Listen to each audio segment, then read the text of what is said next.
नमस्ते। आज की इस खास चर्चा में आप सभी का स्वागत है। आज हम एक ऐसे गहरे दार्शनिक विरोधाभास, एक ऐसे पैराडॉक्स पर बात करने वाले हैं जो हम सबके मन में कभी न कभी जरूर उठता है। ये एक ऐसी दुविधा है जो हमारी रोजमर्रा की जिंदगी और हमारी आध्यात्मिक मान्यताओं के बीच एक टकराव सा पैदा कर देती है। परम पूज्य महाराज जी के एक हालिया सत्संग से प्रेरित होकर आज हम सांसारिक कर्तव्यों और सर्वोच्च आध्यात्मिक सत्य के बीच संतुलन बनाने की इस कला को डिकोड करेंगे। तो चलिए बिना किसी देरी के शुरू करते हैं। ओके, तो चलिए सीधा उस अहम सवाल पर आते हैं जिसने इस पूरी चर्चा की नींव रखी है। सवाल यह है कि भाई जब कण कण में भगवान हैं, जब सब कुछ उसी ईश्वर की रचना है, तो फिर हमें बुरे या नकारात्मक लोगों से दूर रहने के लिए क्यों कहा जाता है? मतलब अगर असुरों में भी ईश्वर का ही बल है और देवताओं में भी, तो फिर ये भेदभाव आखिर क्यों? है ना, ये एक कंफ्यूजिंग सवाल। एक तरफ कहा जाता है कि सब में राम है और दूसरी तरफ हिदायत दी जाती है कि बुरे लोगों की संगति तुरंत छोड़ दो। तो इस पहेली को आखिर कैसे सुलझाया जाए? भाग 1, कलयुग में हमारा आचरण, यानी इस त्रुटिपूर्ण दुनिया में कैसे जिएं। इस विरोधाभास को समझने के लिए हमें सबसे पहले उस रियलिटी को समझना होगा जिसमें हम अभी जी रहे हैं। महाराज जी बिल्कुल स्पष्ट करते हैं कि भाई हम अभी कलयुग में हैं और इस युग की कुछ बहुत ही कठोर वास्तविकताएं हैं।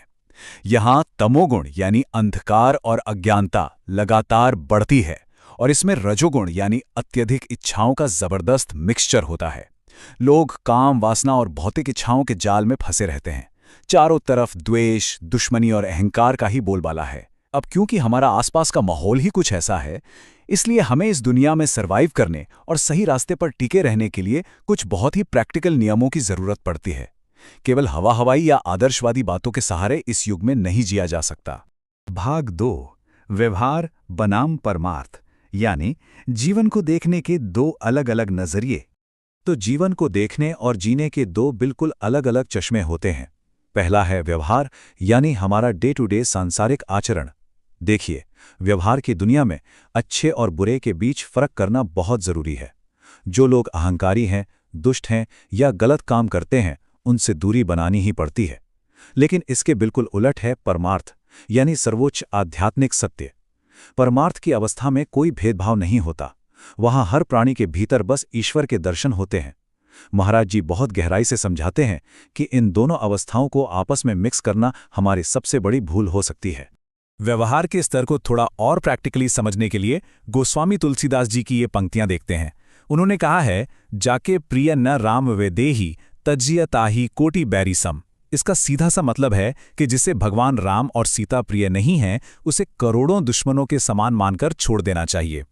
व्यवहार की दुनिया के नियम ना बहुत सख्त होते हैं, चाहे वो कोई अपना सगा रिश्तेदार ही क्यों ना हो।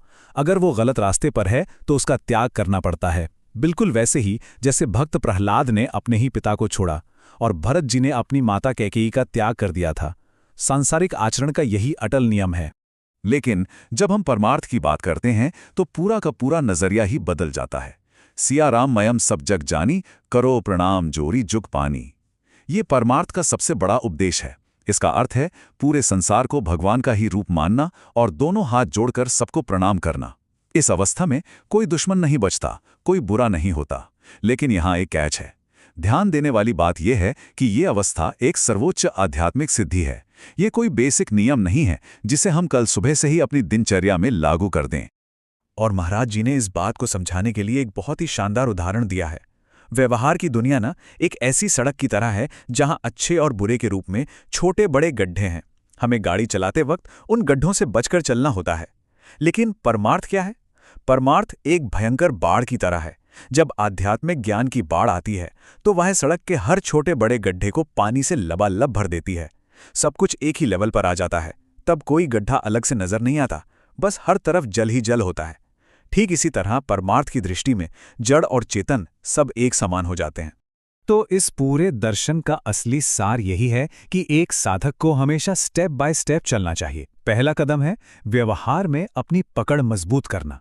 अच्छे और बुरे का फर्क समझें और बुराई से साफ तौर पर दूरी बनाएं। जब कोई साधक इस सांसारिक आचरण में पूरी तरह से मैच्योर हो जाता है, केवल तब, जी हां, केवल तभी वो दूसरे कदम की ओर बढ़ सकता है, यानी परमार्थ की उस सर्वोच्च दृष्टि की ओर जहां हर किसी में ईश्वर दिखाई देते हैं।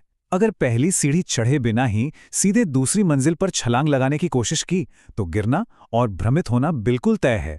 भाग 3, लाल बाबा की डायरी, एक 26 साल पुरानी रहस्यमयी डायरी का किस्सा। अब इस ऊंचे दर्शन से थोड़ा आगे बढ़ते हैं। इस चर्चा के दौरान एक बहुत ही अद्भुत और रियल ऐतिहासिक किस्सा सामने आया। ये कहानी शुरू होती है गंगा जी की रेती पर घटिया घाट में।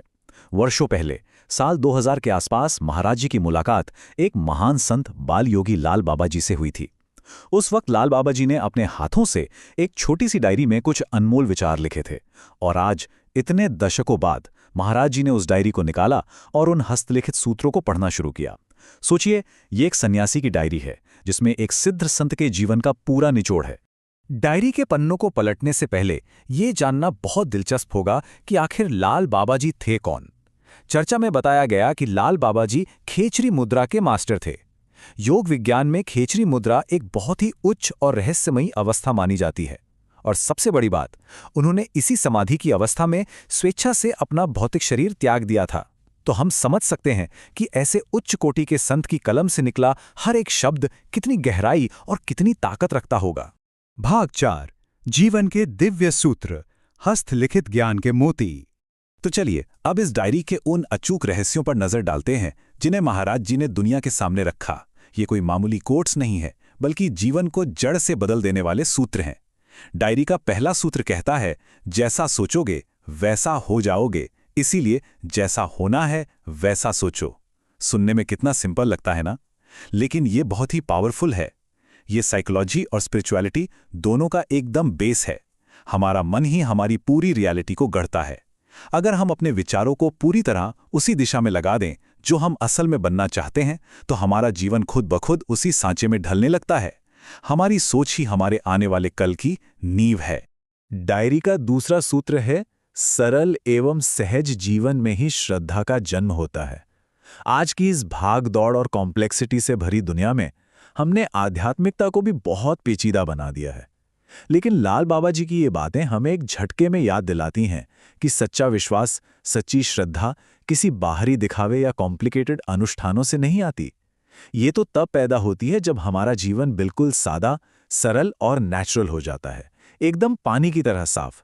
यही सरलता परमात्मा तक पहुंचने का असली शॉर्टकट है।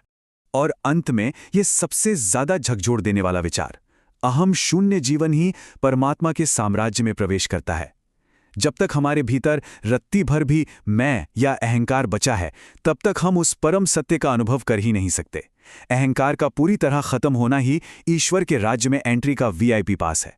तो इस पूरी चर्चा को समेटते हुए एक बहुत ही गहरा सवाल हम सबके सामने आता है। आज के इस अहंकार से भरे कलयुग में, जहां हर इंसान बस खुद को साबित करने की होड़ में लगा है, हम अपने भीतर के इस अहंकार को कैसे जीरो कर सकते हैं? इस पर बहुत गहराई से विचार कीजिएगा। आज की इस चर्चा में